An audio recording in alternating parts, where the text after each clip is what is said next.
കേരളത്തിൽ ബി.ജെ.പി എന്തായാലും 3 സീറ്റുകളിൽ വിജയിച്ചിരിക്കുകയാണ്. ഏറ്റവും വലിയ നേട്ടമാണ്. ഇതുവരെ പാർട്ടിയുടെ കേരളത്തിലെ ചരിത്രം നോക്കുകയാണെങ്കിൽ ഏറ്റവും വലിയ നേട്ടമാണ്. മുമ്പ് 2016 ഒരു സീറ്റ് നേടിയതായിരുന്നു ചരിത്രം. ഇപ്പോൾ അത് 3 സീറ്റായിട്ട് ഉയർന്നിട്ടുണ്ട്. പ്രത്യേകിച്ച് UDFന് അനുകൂലമായിട്ടൊരു വലിയ കൊടുങ്കാറ്റ് അല്ലെങ്കിൽ ഒരു തരംഗമൊക്കെ ഉണ്ടായിട്ടുണ്ട്. പിണറായി വിരുദ്ധ വികാരമാണ്, പക്ഷേ എന്നാലും അത് UDFന് കൃത്യമായിട്ട് യൂട്ടിലൈസ് ചെയ്യാൻ സാധിച്ചു എന്നുള്ള. പക്ഷേ അതിനിടയിലും ബി.ജെ.പിക്ക് ജയിക്കാൻ സാധിച്ചു. അതും 2 പ്രധാനപ്പെട്ട നേതാവ് ഇപ്പം ബി ഗോപകുമാർ ആണെങ്കിലും എക്സ്പീരിയൻസ് ആയുള്ള നല്ലൊരു ജനകീയനായുള്ള ലീഡറാണ്. V Muraleedharan, Rajeev Chandrasekhar, B Gopakumar. അപ്പം എന്തായാലും ബി.ജെ.പിക്ക് അതൊരു നേട്ടമാണ്. നിയമസഭയിൽ പ്രാതിനിധ്യം വന്നിരിക്കുന്നു എന്നുള്ള. ഇനിയിപ്പോൾ ബി.ജെ.പിക്ക് വേണ്ടി സംസാരിക്കാനും ദേശീയതയൊക്കെ പറയാനൊക്കെ ആളുകളായിരിക്കുന്നു എന്നുള്ള 3 പേർ നല്ല കാൻഡിഡേറ്റ്സാണ് വിജയിച്ചിരിക്കുന്നത്. അപ്പോൾ ഈ ബി.ജെ.പിയുടെ ഒരു വിജയത്തെ, അതായത് 3 സീറ്റ് നേടി ഒരു ചരിത്രം രചിച്ചിരിക്കുകയാണ്, അതിനെങ്ങനെയാണ് കാണുന്നത്? ബി.ജെ.പിയുടെ വിജയം പറയുമ്പോൾ അത് ഒരുപാട് പഴയ കാര്യങ്ങൾ നമ്മുടെ ഓർമ്മയിലേക്ക് വരേണ്ടതുണ്ട്. കാര്യം എന്ന് വെച്ചാൽ അത്രത്തോളം ബലിദാനികളുടെ മണ്ണാണ് കേരളം. പിന്നെ അതിനൊപ്പം തന്നെ അപ്പോൾ പഴയ സംസ്ഥാന പ്രസിഡന്റ് KG മാരാർജിയെക്കുറിച്ച് കേട്ട ഒരു കാര്യം, വായിച്ച കാര്യമാണ്. അദ്ദേഹം പാർട്ടി സംസ്ഥാന പ്രസിഡൻ്റായിരുന്ന സമയത്ത് ഈ പറയുന്ന പോലെ ബി.ജെ.പി ഓഫീസിൽ ഒരു സമയത്ത് അദ്ദേഹം ആളുകൾ നോക്കുന്ന സമയത്ത് പ്രസിഡന്റ് ഓഫീസിലില്ല.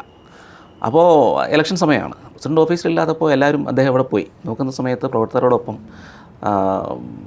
പോസ്റ്റർ ഒട്ടിക്കാൻ പോയേക്കാണ്. അപ്പോൾ എല്ലാം പോസ്റ്റർ ഒട്ടിച്ച് മൈതയൊക്കെ കലക്കി പോസ്റ്ററൊക്കെ ഒട്ടിച്ച് തിരിച്ചു വന്നിട്ട് അദ്ദേഹം പറഞ്ഞൊരു വേർഡുണ്ട്, അതായത് ആടുവാനും അണിയറ കാക്കുവാനും ഇപ്പോൾ നമ്മൾ മാത്രമേ ഉള്ളൂ. പക്ഷെ അതാണ് അന്നത്തെ സാഹചര്യം. ഇനി അത് മാറുന്നൊരു സാഹചര്യം വരും, അന്ന് നമ്മൾ വിജയിക്കുന്ന കാലം പ്രതീക്ഷയാണ്. അതെ, വിജയിക്കുന്ന കാലം എത്തും എന്ന് അദ്ദേഹം പറഞ്ഞത് അദ്ദേഹത്തെ പറ്റി മറ്റൊരാൾ എഴുതിയ ഓർമ്മക്കുറിപ്പിൽ ഞാൻ വായിച്ചിട്ടുണ്ട്. അപ്പോൾ അന്ന് തുടങ്ങിയ എത്രത്തോളം എത്ര പരിഹാസങ്ങൾ ഏറ്റുവാങ്ങി കേരളത്തിലെ ബി.ജെ.പി പ്രവർത്തകർ, ബലിദാനികളായി നിരവധി പേർ. അക്കൗണ്ട് SBIയിൽ സ്റ്റേറ്റ് ബാങ്കിൽ അക്കൗണ്ട് എടുക്കാം എന്ന് കേട്ടു. പിന്നെ വിസിറ്റർ പാസ് വഴി നിയമസഭയിൽ കയറാമെന്ന് AK ആൻ്റണി പറഞ്ഞു. ഇങ്ങനെയൊക്കെയുള്ള കാര്യങ്ങൾ അതെ അഭിമുഖീകരിച്ചിട്ടുണ്ട്.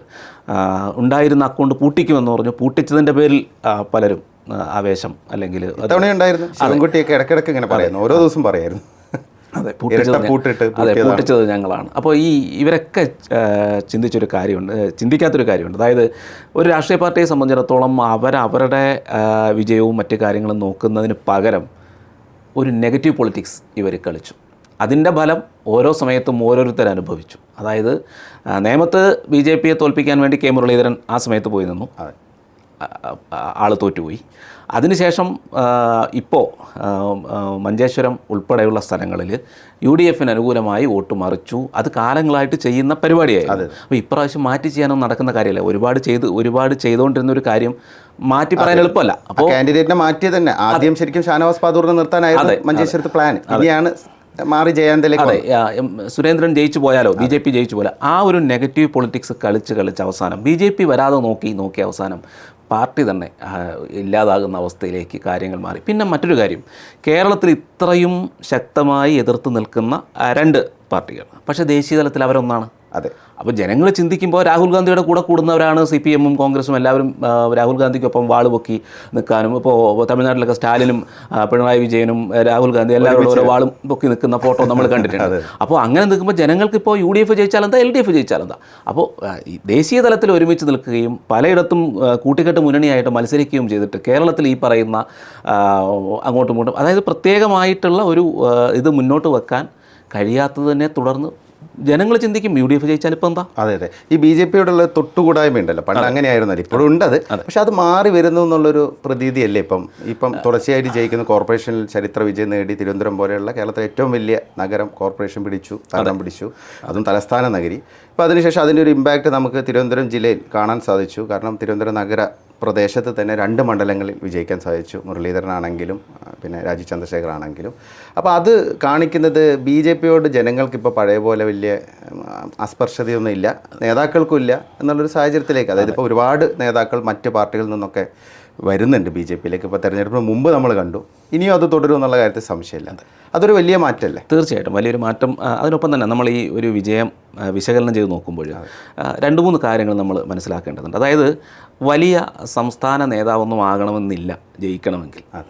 അത് ചാത്തന്നൂർ ബി ബി കുമാർ തെളിയിച്ചു. അതായത് ജനകീയ പ്രവർത്തനവും മണ്ഡലത്തിൽ ഉറച്ചു നിന്നുള്ള പ്രവർത്തനവും കൊണ്ട് ജയിക്കാമെന്ന് അദ്ദേഹം തെളിയിച്ചു. ഇപ്പോൾ സാധാരണക്കാരായ ജനങ്ങളെ സംബന്ധിച്ചിടത്തോളം BJPയുടെ ബി ഗോപകുമാർ എന്ന് പറഞ്ഞാൽ അറിയോ? ഇല്ല, അറിയില്ല. പല ആളുകളും വിളിച്ച് ചോദിക്കുന്നുണ്ട്. ഞങ്ങളിങ്ങനെ കേട്ടു, പക്ഷേ ജയിക്കുമെന്ന് ആരും പ്രതീക്ഷിച്ചിരുന്നില്ല. അദ്ദേഹം എങ്ങനെ ജയിച്ചു എന്നാണ് ചോദിക്കുന്നത്. അതാണ് ജനകീയ പ്രവർത്തനം. പ്ലസ് തീർച്ചയായിട്ടും സോഷ്യൽ എഞ്ചിനീയറിംഗ് അവിടെ ഒരു ഘടകം തന്നെയാണ്, ഒരു സംശയമില്ല. പക്ഷേ എങ്കിൽ പോലും മണ്ഡലത്തിൽ ഉറച്ചു നിന്ന് പ്രവർത്തിച്ചതിൻ്റെയും അവിടെയുള്ള ജനകീയതയും കൊണ്ടാണ് അദ്ദേഹം ജയിച്ചത്. അതിന് സംസ്ഥാന നേതാവോ അല്ലെങ്കിൽ വലിയ നേതാവോ ഒന്നും ആവേണ്ട കാര്യമില്ല എന്ന് അദ്ദേഹം തെളിയിച്ചു. 2 തവണ പൊരുതി വോട്ട് വർദ്ധിപ്പിച്ചു, രണ്ടാമത് വന്നു, മൂന്നാം തവണ വിജയം നേടി. ഇത് എല്ലാ BJP പ്രവർത്തകർക്കും ഒരു എന്താ പറയുക, അതൊരു പ്രചോദനവും ഉദാഹരണമൊക്കെയാണ്.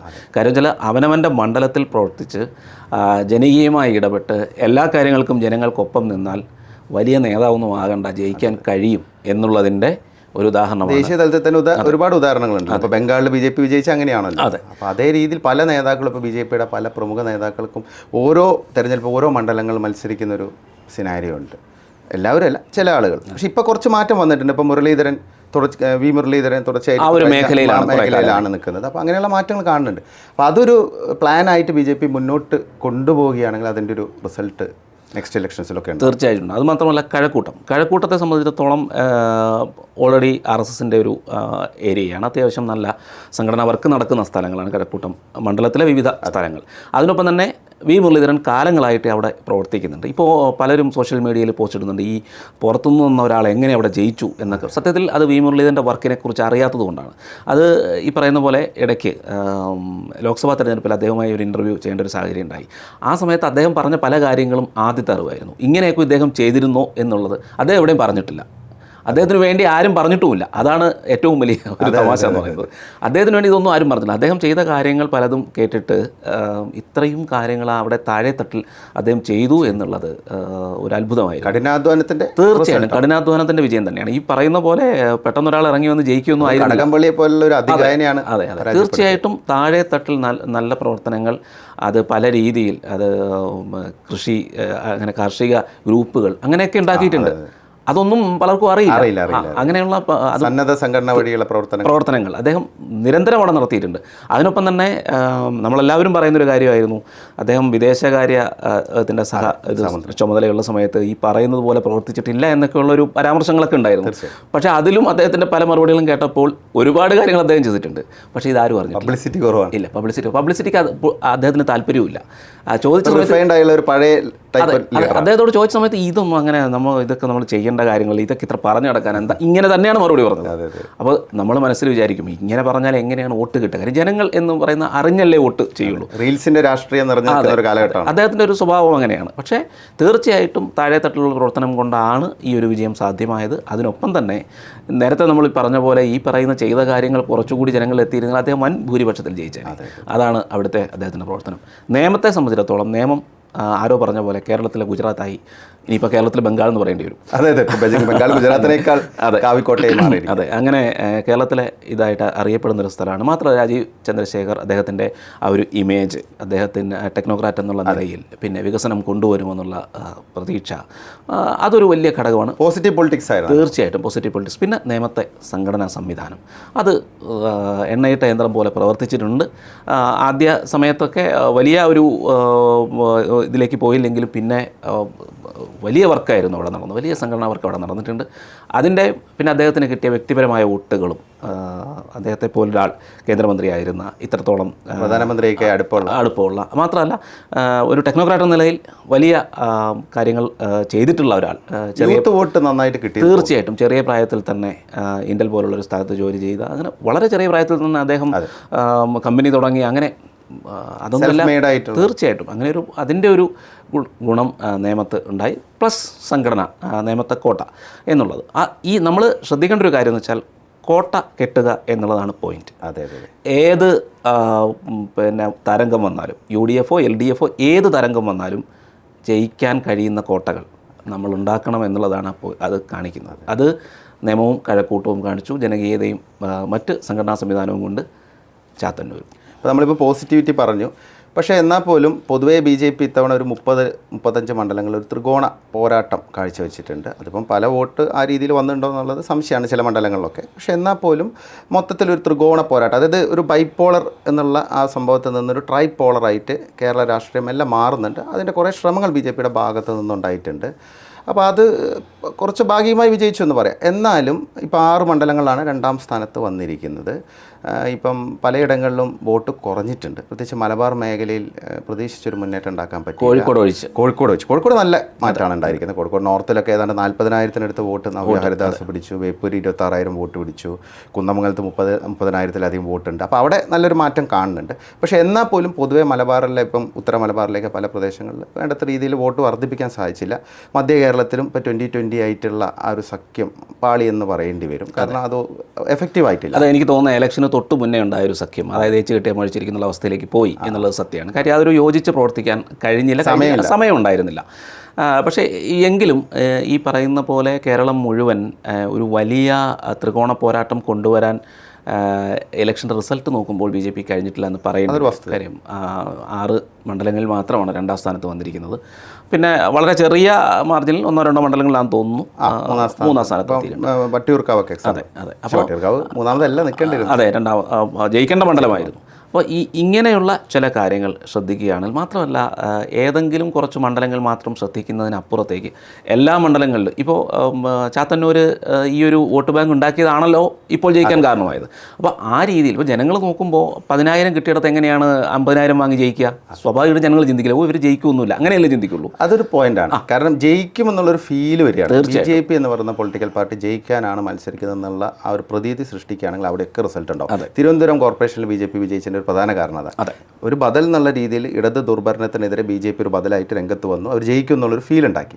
അപ്പോൾ അത് നല്ല രീതിയിൽ പ്രതിഷ്ഠിക്കാൻ സാധിക്കണം, ആ ഒരു ഇമേജ്. അതെ, കേരളത്തെ സംബന്ധിച്ചിടത്തോളം രാഷ്ട്രീയമായ വിജയത്തിന് താല്പര്യമില്ലാതിരുന്നതുകൊണ്ടാണ് ഇത് ഇത്രയും താമസം. അതെ, BJP ജയിക്കില്ല. അതെ, BJPക്ക് ജയിക്കില്ല, BJPക്കും ജയിക്കണമെന്നുണ്ടായിരുന്നില്ല. അപ്പോൾ അങ്ങനെയുള്ളൊരു കാലഘട്ടം കാലഘട്ടം നമുക്കറിയാം. നമ്മളൊക്കെ പിന്നെ ഈ പറയുന്ന വർക്കുകൾ പലതും കണ്ടിട്ടുള്ളത് കൊണ്ട് പറയുകയാണ്. പക്ഷേ ജയിക്കണം എന്നുള്ള ചിന്ത വന്നു തൊട്ട് ജയിച്ചു തുടങ്ങി. ഇപ്പോൾ തിരുവനന്തപുരം നഗരസഭ BJPയുടെ ശക്തി കേന്ദ്രവും അല്ലെങ്കിൽ സംഘടനാ ശക്തിയുമൊക്കെ പറഞ്ഞാൽ ഏതോ കാലത്ത് എന്നോ ജയിക്കേണ്ടതായി. അതെ അതെ. അപ്പോൾ അത് പറയാതിരിക്കാൻ കഴിയില്ല. പക്ഷേ എങ്കിലും മാറ്റങ്ങൾ തീർച്ചയായും സ്വാഗതാർഹമാണ്, അങ്ങനെ ഒരു മുന്നേറ്റം. പക്ഷേ എങ്കിലും ഇനി ശ്രദ്ധിക്കേണ്ട ഒരുപാട് കാര്യങ്ങൾ. ഓരോ മണ്ഡലങ്ങളിലും സ്വന്തം വോട്ട് ബാങ്ക് ഉറപ്പിക്കുക, അത് പടിപടിയായി വളർത്തുക എന്നുള്ളതല്ലാതെ വേറെ മാർഗ്ഗമില്ല. അതെ, കേരളം BJP ഭരിക്കണമെന്ന് ചിന്തിക്കുന്നുണ്ടെങ്കിൽ അത് അങ്ങനെ മുന്നോട്ട് പോകണം. ഈ സ്ഥാനാർത്ഥി നിർണയത്തിലെ ചില പാളിച്ചകൾ ഉണ്ടായിട്ടുണ്ടെന്നുള്ള പൊതുവെയുള്ളൊരു വിലയിരുത്തലുണ്ട്. നമ്മളെല്ലാ കാര്യവും പറയണമല്ലോ. ഇപ്പം കുമ്മനം രാജശേഖരനെ പോലെയുള്ള ഒരു നേതാവിനെ വട്ടിയൂർക്കാവ് നിർത്തുകയാണെങ്കിൽ ചിലപ്പോൾ അദ്ദേഹം അവിടെ ജയിക്കാനുള്ളൊരു സാധ്യതയുണ്ട്. 43,000 വോട്ട് നേടിയതാണ്. ഇപ്പോൾ ശ്രീലേഖ തിരുവനന്തപുരം സെൻട്രലിലാണെങ്കിലും നിൽക്കാൻ പറ്റിയൊരു സ്ഥാനാർത്ഥിയാണ്. കാരണം കുറച്ച് നിഷ്പക്ഷ വോട്ടൊക്കെ നേടാൻ പറ്റുന്ന ഒരു സ്ഥാനാർത്ഥിയാണ്. അതുകൂടാതെ കെ സുരേന്ദ്രൻ മഞ്ചേശ്വരത്ത് നിന്നതും, കാരണം അദ്ദേഹം 67,000 വോട്ട് പിടിച്ചിട്ടുണ്ട്. ഏറ്റവും കൂടുതൽ വോട്ട് പിടിച്ച് എനിക്ക് തോന്നുന്നു കെ സുരേന്ദ്രൻ തോന്നുന്നു. എന്നിട്ടും അദ്ദേഹത്തിന് ജയിക്കാൻ സാധിച്ചില്ല. അപ്പം അദ്ദേഹത്തെ വേറെ ഏതെങ്കിലും അല്പം കൂടെ വിജയ സാധ്യതയുള്ള ഒരു മണ്ഡലത്തിൽ നിർത്തുകയാണെങ്കിൽ ചിലപ്പം അതിലൊരു ഇതെന്ന് പറഞ്ഞാൽ നമുക്കിപ്പോൾ അറിയില്ലല്ലോ. കഴിഞ്ഞ 89 വോട്ടിന് തോറ്റ സ്ഥലം, 700 ചില്ലറ വോട്ടിന് തോറ്റ സ്ഥലം, സ്വാഭാവികമായിട്ട് അത് വിജയത്തിന് സാധ്യതയുണ്ട് എന്ന് നമുക്ക് തോന്നാം. അതിന് നമുക്ക് പറഞ്ഞിട്ട് കാര്യമില്ല. അപ്പോൾ അവിടെ തന്നെ നിന്നാലും സത്യത്തിൽ ആരും ഇങ്ങനെ ഒരു തോൽവി പ്രതീക്ഷിച്ചിരുന്നുമില്ല. ഇത്രയും മൊത്തം വോട്ട് ഒഴുകിപ്പോയാൽ വോട്ട് മറിഞ്ഞല്ലോ. അപ്പോൾ അങ്ങനെ നമുക്ക് ഒരിക്കലും പറയാൻ കഴിയില്ല. ഇങ്ങനൊരു സാഹചര്യം ഉള്ളതുകൊണ്ട്. കാര്യം 800 വോട്ടിന് പിന്നിൽ നിന്ന സ്ഥലം, 89 വോട്ടിന് തോറ്റ സ്ഥലം, ഈ സ്ഥലത്ത് അതെ ക്ലോസ് അല്ലേ. അപ്പോൾ സ്വാഭാവികമായിട്ടും ജയിക്കുമെന്നല്ലേ കരുതുള്ളൂ. അപ്പോൾ അതിനെ നമുക്ക് പറയാൻ കഴിയില്ല. പക്ഷേ ശ്രദ്ധിക്കേണ്ട ഒരു കാര്യം, തെക്കൻ തിരുവിതാംകൂർ മേഖല കാര്യമായി ശ്രദ്ധിച്ച് മുന്നോട്ട് പോകേണ്ടത് അത്യാവശ്യമാണ്. അതായത് ഒരു മധ്യ തിരുവിതാംകൂർ കഴിഞ്ഞ് അങ്ങോട്ട് ഒരുപാട് മണ്ഡലങ്ങൾ ഈ പറയുന്ന വോട്ടുകളൊന്നും അല്ല BJPക്ക് കിട്ടേണ്ടത്. താമര ചിഹ്നത്തിൽ വോട്ട് ചെയ്യാൻ ആൾക്കാർക്ക് ബുദ്ധിമുട്ടൊന്നുമില്ല. ആൾക്കാർ ഓടിച്ചിട്ട് പിടിച്ച് BJPക്ക് വോട്ട് ചെയ്യുന്ന കാലമാണ്. അപ്പോൾ ഒരു പണിയെടുത്തില്ലെങ്കിൽ അത് പലയിടത്തും തലശ്ശേരിയിലൊക്കെ ഒരു BJP സംവിധാനം ഇല്ലാത്തടത്തൊക്കെ BJPക്ക് വോട്ട് കിട്ടിയിട്ടുണ്ട്. അപ്പോൾ ആ ഒരു തെരഞ്ഞെടുപ്പിൽ BJP കിട്ടുന്ന വോട്ട്, അതെ ആ സാഹചര്യം. അതായത് ലോക്സഭയിൽ വോട്ട് ചെയ്യാൻ ജനങ്ങൾ തയ്യാറുണ്ടെങ്കിൽ അവർ നിയമസഭയിലും ചെയ്യും, പ്രശ്നമൊന്നുമില്ല. പക്ഷേ ആ തലത്തിലേക്ക് BJP എത്തണം എന്നുള്ളതാണ് പോയിന്റ്. അതിനനുസരിച്ചുള്ള വർക്കുകൾ BJP നടത്തട്ടെ എന്നും BJP പൊളിറ്റിക്സ് ശ്രദ്ധിക്കുന്ന ഒരാളെന്ന നിലയിൽ അതിനനുസരിച്ചുള്ള വർക്കുകൾ മുന്നോട്ട് പോകട്ടെ എന്ന് മാത്രമേ നമുക്ക് പറയാൻ കഴിയൂ. പിന്നെ ഒരു കാര്യം കൂടെ പറയാം അവസാനമായിട്ട്. അതായത് ഇപ്പം ഒരു പ്രധാനപ്പെട്ട സ്ട്രാറ്റജി BJPയുടേത് ക്രിസ്ത്യൻ ഔട്ട്റീച്ച് ആയിരുന്നു. അത് ആ രീതിയിൽ തന്നെ, അതിപ്പോൾ മാധ്യമങ്ങളാണ് ആ രീതിയിൽ കൊടുത്തത് ക്രിസ്ത്യൻ ഔട്ട്റീച്ച് എന്നൊക്കെ പറഞ്ഞിട്ട്. എന്നാൽ പോലും ക്രിസ്ത്യൻ വിഭാഗക്കാരെ BJPക്കൊപ്പം നിർത്താനുള്ള ശ്രമങ്ങൾ തുടങ്ങിയിട്ട് ഇപ്പോൾ കുറച്ച് കാലമായി, പ്രത്യേകിച്ച് രാജീവ് ചന്ദ്രശേഖർ സംസ്ഥാന അധ്യക്ഷനായതിനു ശേഷം നല്ല രീതിയിൽ എഫേർട്ട് അവർ എടുത്തിട്ടുണ്ട്, ഇല്ല എന്ന് പറയാൻ പറ്റില്ല. പക്ഷേ അതിലൊരു സ്ട്രക്ചറൽ പ്രോബ്ലം ഉണ്ട്. അതായത് ക്രിസ്ത്യൻ കമ്മ്യൂണിറ്റിയെ നമ്മൾ അപ്രോച്ച് ചെയ്യുക, അല്ലാതെ ഈ പറയുന്ന മതമേലധ്യക്ഷന്മാരെ അപ്രോച്ച് ചെയ്യേണ്ടതെന്നുള്ള ഒരു വാദം വളരെ ശക്തമായിട്ടുണ്ട്. അപ്പോൾ അത് എന്താണ്, അതിന് ഇനി ഒരു ഭാവിയുണ്ടോ, അല്ലെങ്കിൽ എന്തായിരിക്കണം ബി ജെ പിയുടെ ഒരു ഔട്ട്റീച്ച്? അത് സോഷ്യൽ ഔട്ട്റീച്ച് ആണോ, ഹിന്ദു കമ്മ്യൂണിറ്റിയിലേക്കുള്ള ഔട്ട്റീച്ച് ആണോ, അല്ലെങ്കിൽ അത് എങ്ങനെയാണത്, ഏതാണ് ഭാവി? അത് ഏത് സമുദായവും അവർക്ക് എന്താണ് ഗുണം, എവിടെ നിന്നാലാണ് ഗുണം എന്നുള്ളതാണ് നോക്കുക. അത് പൊതുവെ സംഘടിതമായി നിൽക്കുന്ന എല്ലാ സമുദായങ്ങളും അങ്ങനെ തന്നെയാണ് ചെയ്യുക. എവിടെയാണ് ഗുണം ഉണ്ടാവുക, എവിടെ നിന്നാൽ, അതായത് നഷ്ടം ഉണ്ടാകുന്നിടത്ത് ആരും നിൽക്കില്ല, സ്വാഭാവികമാണ്. അപ്പോൾ ബി ജെ പിക്ക് ചെയ്യാൻ കഴിയുന്നത്, ഇപ്പോൾ ഞാൻ ഒല്ലൂർ മണ്ഡലത്തിലെ സ്ഥാനാർത്ഥിയുമായിട്ട് സംസാരിച്ചിട്ടുണ്ട്. അദ്ദേഹം പറഞ്ഞ കാര്യം, അദ്ദേഹം ഒരു ബൈറ്റിൽ പറഞ്ഞ കാര്യം കേട്ട് ഞാൻ അത്ഭുതപ്പെട്ടു. കാര്യം അദ്ദേഹം അത്ഭുതപ്പെടേണ്ട കാര്യമില്ല, നേരത്തെ തന്നെ അതൊക്കെ ഉണ്ടായിട്ടുണ്ട്, പക്ഷേ വസ്തുതയാണ്. അദ്ദേഹം RSSൻ്റെ ക്യാമ്പ് കഴിഞ്ഞ ആളാണ്.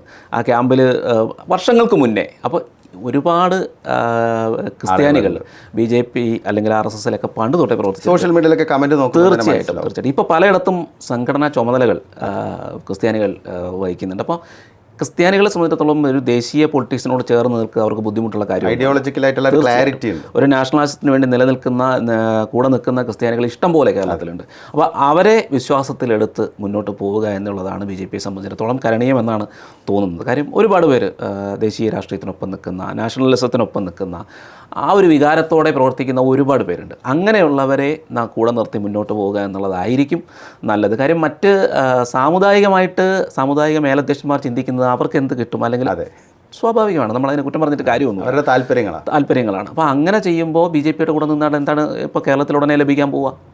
ഒന്നും കിട്ടാൻ പോകുന്നില്ല. അങ്ങനെയല്ലേ അവർ ചിന്തിക്കുള്ളൂ. ദേശീയ തലത്തിൽ ഓക്കെ, അതിൻ്റെ ഗുണം. അതെ, പക്ഷേ അതല്ലാതെ കേരളത്തിൽ നിന്നിട്ട് UDFൻ്റെ കൂടെ നിൽക്കുന്നതിൽ ഇപ്പം തന്നെ UDF ജയിച്ചു.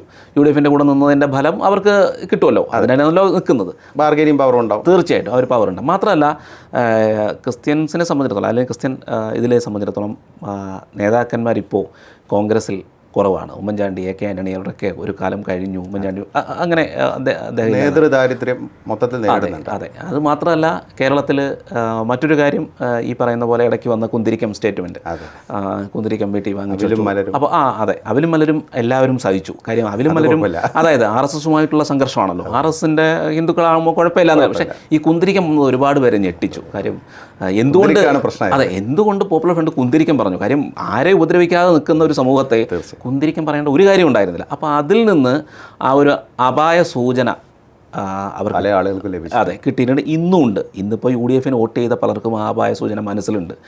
അവരെന്നാണോ ഈ ഒരു ശക്തമായ രീതിയിൽ BJP മുന്നോട്ട് വരുന്നത്, അവർ കൂടെ വരും. നേരത്തെ പറഞ്ഞ പോലെ BJP ഔട്ട്റീച്ചിന് പോകേണ്ട കാര്യമില്ല.